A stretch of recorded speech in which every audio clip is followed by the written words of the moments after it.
Okay guys, this is Monsoon River. We're here on PokerStars playing a $1 buy-in Sitngo with 9 players. I am playing under Felicity 76 on PokerStars.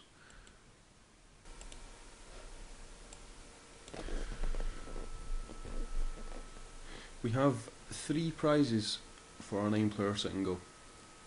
So hopefully we'll be trying to get into the top 3. Our main objective is always to make it to at least 3rd. I play a pretty straightforward Sitngo strategy. Very tight early on. Playing only premium hands at this stage when the blinds are so small. Or maybe any kind of potential big earner like a suited ace, a small pair. As long as I have a relatively good situation to do so. I mean, I ain't calling any big raises with them. Hopefully seeing the flop as cheaply as possible.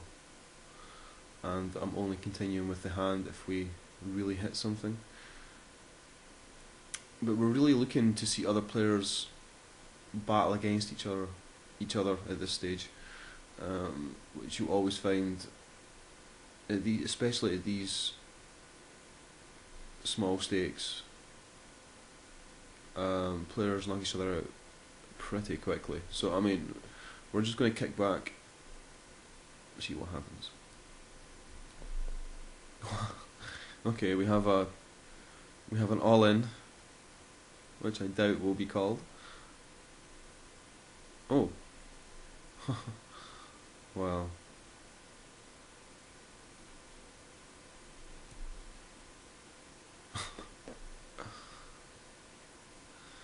Kings spike it on the river, and we have 1 player down, which we like.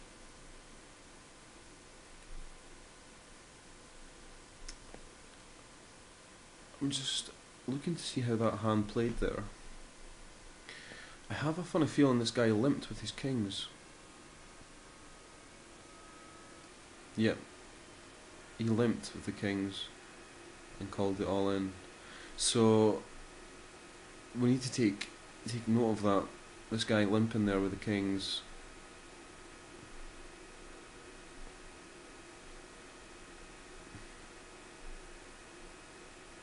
Yeah, so we're really looking at this stage to analyse our opponents. I think that's one of the most important things about playing these particular Sitngos. We're determining which type of players we're up against. Are they loose? Are they tight? Do we have any gamblers out there? We have players calling big bets, chasing draws. We also need to be looking out for the better players, any potential sharks out there.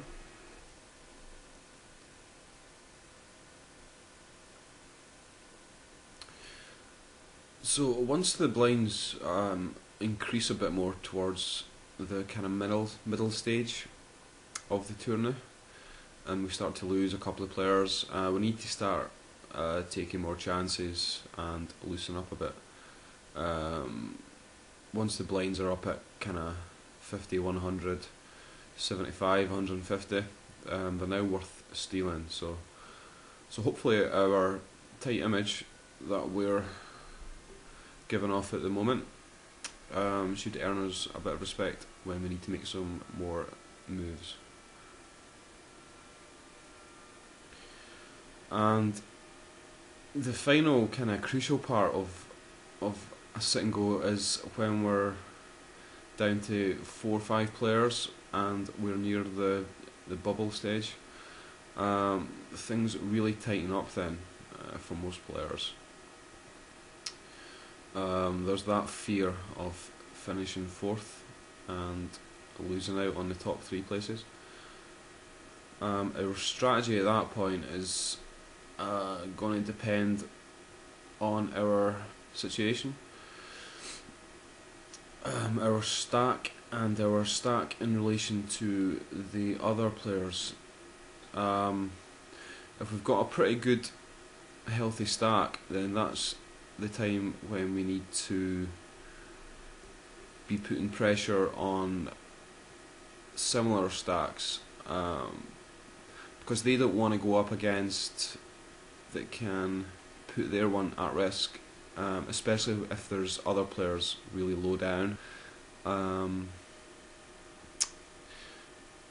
So that's definitely when you need to take advantage of that fact.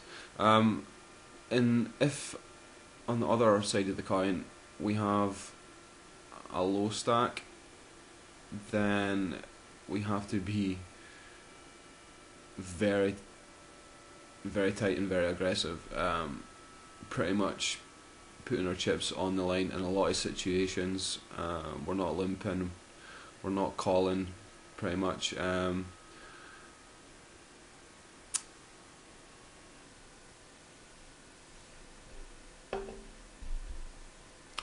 Okay, Queen 2 suited, it's just junk at this point. Fold. Have a limp here from early position. Remember this guy who limped with the kings early on?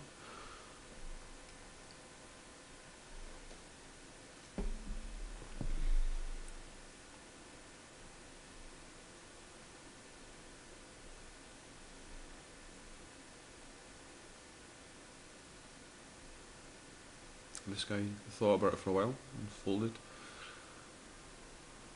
And small blind completes.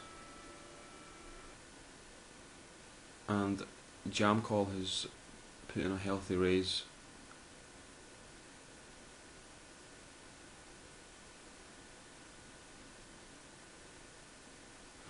And Zend calls, which is interesting. Ace 2-3. Ridiculously small bet from jam call. The first card comes, and Zend folds. Interesting.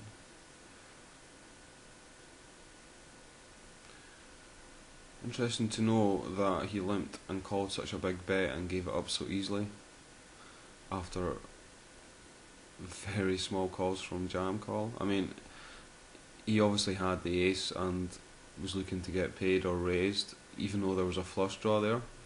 So I don't really understand that bet at all, unless he did have the flush draw on top of his ace.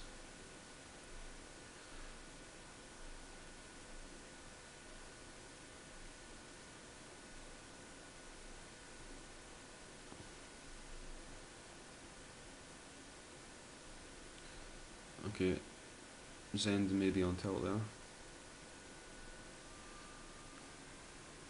but takes it down. Okay, 2-3 suited is not a hand that I get excited about. I would like to see it if we had some limpers and I could just complete the blind, but I'm folding here. We can see how loose the table is and who the loose players are. A raise from early position called from two guys. I don't understand why there's no re-raise there to isolate. Okay, Zend puts in a continuation bet, 2/3 of the pot. It's a fair sized bet. Looks like he's representing the ace there. Yuhanov is thinking about it. I'm not sure if this guy has a bad connection or not, or if he's just thinking about things a lot. I'm not sure. He has to now raise or fold, taking this long. He folds. Now this guy, Yuklo, I haven't seen this guy. I can't remember this guy playing much, so it'd be interesting to see what he does. He calls. The 9 comes on the turn, which is scary.